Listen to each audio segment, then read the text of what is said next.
Hey, Richard Meller again, Facts Working People. I had a big quandary over the weekend wanting to make a video, but trying to include too much in it because I want to keep them short. So I'm going to split it up and see if I can do any better, throw it away.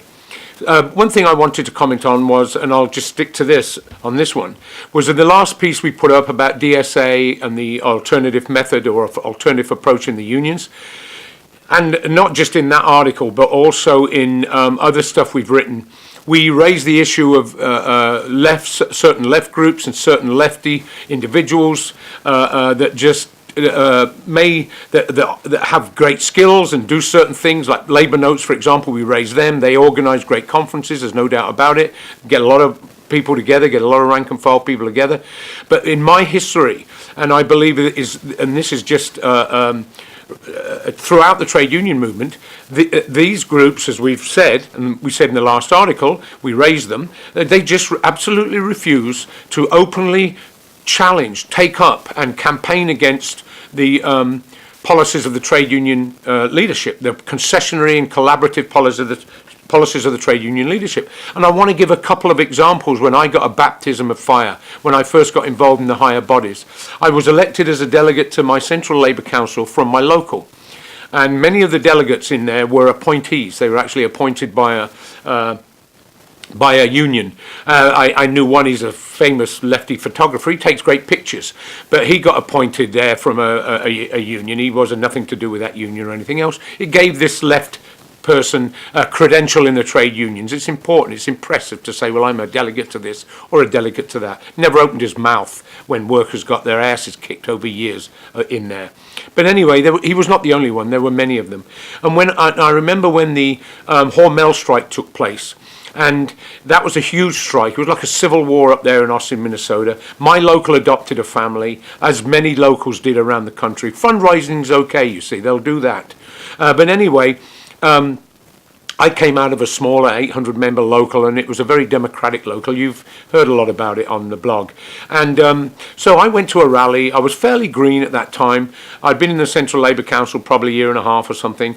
And I went to a rally, it was a thing at a restaurant. They had some, I guess, a Hormel striker there. And it was organised by the Labour Council, and the delegates were there, and there was rah-rah cheering, all sorts of militant-sounding stuff, and we'll last till the last, we'll go on till the last day, and we'll do this. You hear it, you get tired of listening to it. It's just rhetoric. But so anyway, I'm all excited about that. And I remember we had a guy come out here from the Fremont plant, or I think it was from Fremont, a plant that they had picketed in Fremont, Nebraska. It might have been, it was either Austin or Fremont. And I tried to get him into the Central Labour Council proper to speak a little bit after that. I can't remember exactly when. And they wouldn't let him in.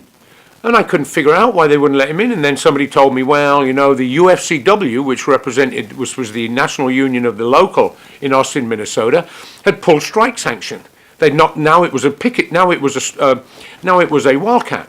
So basically what happened then was that now this same group of people, these same strikers who had been out for close to a year, I think, were pariahs.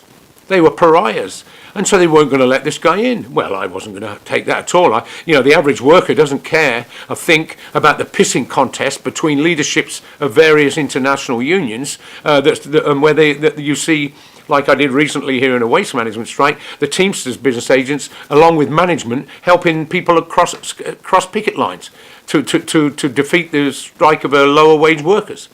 So anyway, because the leadership of the two unions were battling it out, having problems. So anyway, I tried to get him in, and they refused. And if I remember rightly, the timing here might be a day or two, might be off a little bit, but the events are absolutely correct, and I can prove it. Eventually, I think I came back the following Monday. They used to be every Monday, and I came back and brought him again, and I got in. And if I remember rightly, they were going to let him speak under. I made a motion. I couldn't get a second for the motion. That might have happened the first week. It's always dodgy when you make a motion, because if it gets seconded, then the leadership has to defend itself. Normally they ignore challenges to their policies by remaining silent. The left do too. The left bureaucracy in there, they do the same thing. You can ignore, not take up an issue and be undemocratic by refusing to discuss it. And so that's what they normally do. But when you make a motion and it's seconded, now they've got to do, you get a right to speak on it, and they have to defend their ideas, which is, they're not really defensible, you know. And so anyway, made a motion, got him to speak, if I remember, under good of the order. That's when I would always use, when they would shut me down, I'd rise under good of the order and try and say what I wanted to say. But anyway, none of the left, there were Communist Party in there, Socialist Workers Party were in there, I didn't know all of these left groups at that time. I thought communists were militants. I got a lesson there. But the thing is I got him to speak. He definitely began to speak. I got him in to speak, but persistence. I had to persist in it. But what was troubling to me was the left sat there like bumps on a log. Nobody said anything.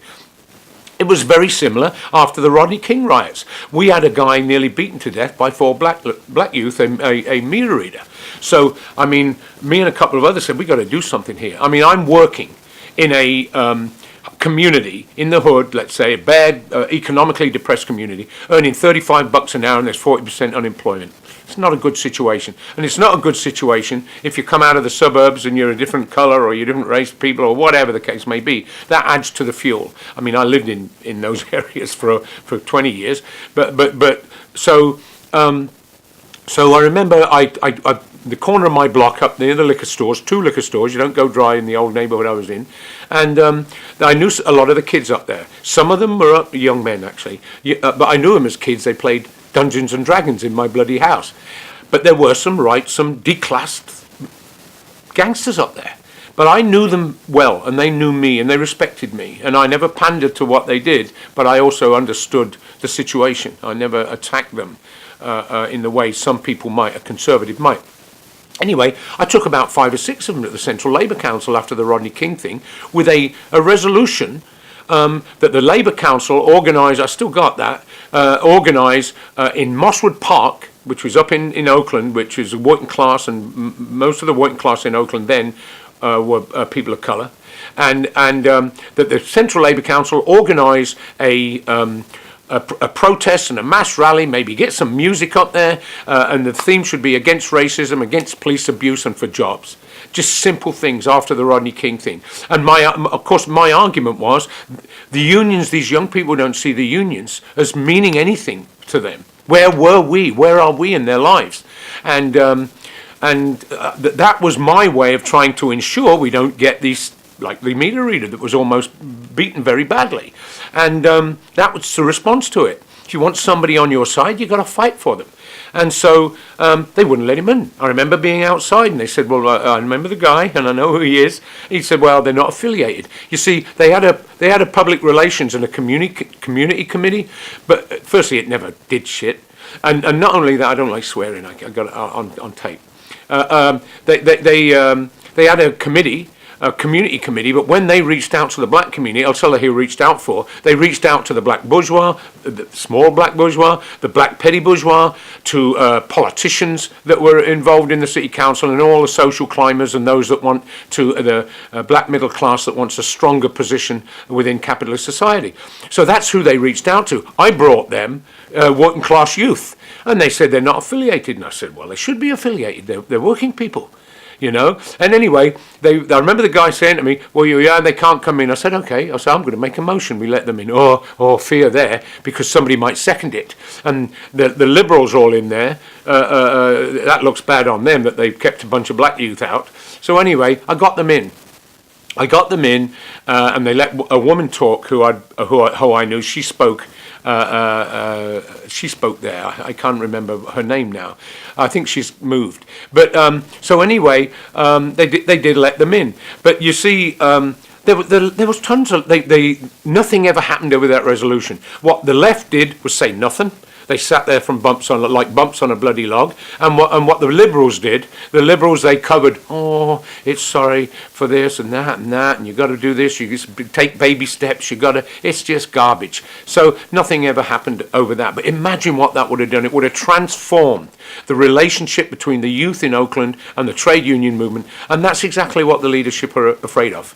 That's exactly, when people say, my co-workers and others that talk to me, why won't they do that? Well, they won't do that because they're afraid of where it will lead. Their view of the world is market, profits are okay, capitalism's right, guy can move a factory and decimate an entire state or a community, and that's fine with them because that's the way the world is. And there's nothing we can do about it. Of course, the average worker, the average working class person, it's like most workers, they all support the right of people, the boss to lay off workers until it's their job. And when it's their job, suddenly they become all militant. So those were a couple of examples of the worthlessness of the left, in my opinion, in the labour movement. And also in my own local. We had people in my own local that were in different left groups, and they would attack me because at that time I was in one also. And I've learned things about that and lessons about that. Not that they don't do certain good in terms of your political development. But in terms of the trade union movement, the reason I joined mine was they did help me fight against the officialdom, not just by calling them names and stuff. The two strongest in my unit, the two strongest guys that fought for me, with me, one still plays the bass in his Baptist church, and the other one was a Christian at the time. He probably still is. And I would know in a revolutionary situation where they would, what side they'd be on. I'm not reading any books. I'm not against theory, but I know which side they'd be on.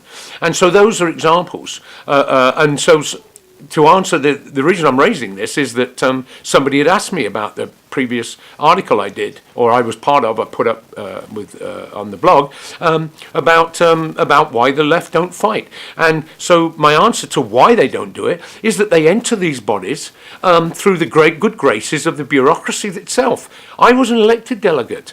I ran on a platform that one main demand was no support for Democrats and Republicans, run our own candidates and build a Labour Party based on the trade unions. I've altered that somewhat. I think times change. But that's what it was then, and so I voted against all of these Democrats that would come and want money and endorsements and do not a damn thing for us. And so the thing is they couldn't control me in that way. And I would say, well, my members voted for me.